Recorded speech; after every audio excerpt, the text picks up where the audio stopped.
Surender Koli, infamously known as the Slumdog Cannibal, is a name that still strikes fear and horror in India and beyond. His story is not just a tale of a serial killer, but of unimaginable brutality, cannibalism, and a chilling disregard for human life. What began as a series of mysterious disappearances in a small village ended with the discovery of human remains and a narrative so gruesome that it continues to haunt the public psyche. If you love exploring the darkest stories in true crime and the most unsettling mysteries, don't forget to like, subscribe, and hit the notification bell. That way, you won't miss any of our deep dives into history's most sinister events. In 2006, in Nithari, a small village on the outskirts of Noida, Uttar Pradesh, India, parents were reporting their children missing. The police initially dismissed these claims, often attributing the disappearances to human trafficking or children running away. The cries of desperate parents went unheard for months. It wasn't until a local woman, searching for her missing daughter, refused to leave the police station that they began to take the cases seriously. The breakthrough came when a clogged drain outside the home of businessman Maninder Singh Pandar started emitting a foul smell. When maintenance workers investigated, they found something that would shake the entire nation. Human bones, skulls, and body parts clogged the pipes. It wasn't just a single body, it was a macabre dumping ground.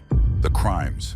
The police investigation led them to Maninder Singh Pandar and his domestic help, Surender Koli. As the investigation unfolded, it became clear that Koli had committed unspeakable crimes. He confessed to abducting children, often girls, luring them into the house, and then brutally murdering them. His confession took a darker turn when he revealed that he had not only killed his victims, but also engaged in necrophilia and cannibalism. Koli described in chilling detail how he would roam the streets of Nithari, identifying vulnerable children, often those from impoverished backgrounds or left unsupervised. He would approach them with offers of sweets, money, or work, luring them into the house he shared with Pandar. Once inside, the atmosphere changed drastically, from a facade of kindness to a scene of horror. He would bind his victims with ropes or wire, rendering them helpless. Koli's method of killing was cold and calculated. He preferred strangulation, often using a wire or his bare hands. The act was slow and deliberate, allowing him to savor the moment of death. But it was what he did next that earned him the nickname of the Slumdog Cannibal. Koli admitted to sexually abusing the corpses. He would then proceed to dismember them with kitchen knives. The process was gruesome. He would sever limbs, decapitate heads, and skin parts of the bodies. Koli meticulously removed organs, sometimes keeping body parts as macabre souvenirs. He would boil flesh from the bones, discarding what he couldn't consume or hide.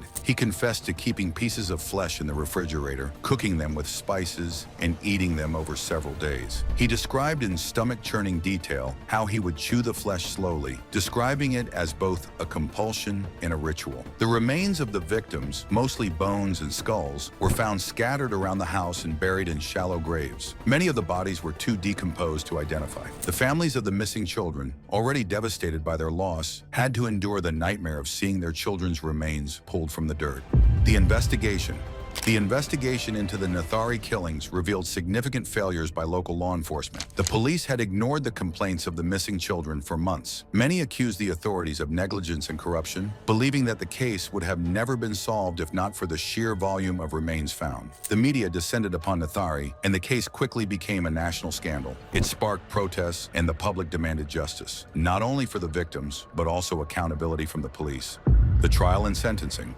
During the trial, Surender Koli remained largely expressionless as the details of his crimes were read out. His defense argued that he was mentally ill and could not be held fully accountable for his actions. However, the court found him guilty of multiple counts of murder, sexual assault, and destruction of evidence. He was sentenced to death. Maninder Singh Pandar, initially accused of being an accomplice, was acquitted by the Allahabad High Court in October 2023 due to insufficient evidence. Following his acquittal, he was released from Luxor Jail in Greater Noida on the 20th of October 2023. After his release, Pandar returned to his residence in Chandigarh. Koli's death sentence was upheld through various appeals, but his execution has been postponed multiple times due to legal technicalities and petitions. This delay has sparked debate in India about the efficiency of the judicial system, with many believing that justice for the victims has been long overdue. The legacy.